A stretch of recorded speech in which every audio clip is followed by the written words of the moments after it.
সেই সংসদীয় আসনে এজেন্ডার সময় আলোচনা করেছি। আমাদের এমপিদের ভূমিকা কী হওয়া উচিত সে ব্যাপারে কিছুটা দিক নির্দেশনা দেওয়া হয়েছে।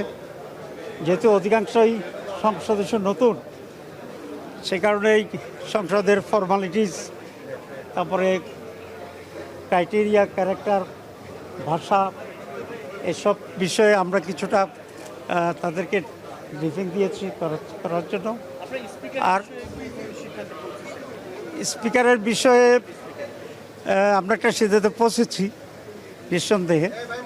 তবে এটা যখন প্রস্তাব আসবে তখন এটা আমরা জানাবো। সে অবস্থানটা তখনই বলবো, কিন্তু একটা সিদ্ধান্ত আমাদের হয়েছে। আজকে সেটা আমরা বলছি না। আমরা মনে করি রাষ্ট্রপতির ভাষণ দেওয়ার কোনো অধিকার নাই। স্বৈরাচারের দোসর বিএনপি কেন যে তাকে দিয়ে সব ভাষণ দেওয়াচ্ছে এটা আমাদের কাছে পরিষ্কার নয়। তো এই বিষয়ে আমরা কিছু সিদ্ধান্ত নিয়েছি, সেটা আপনারা কালকে জানবেন।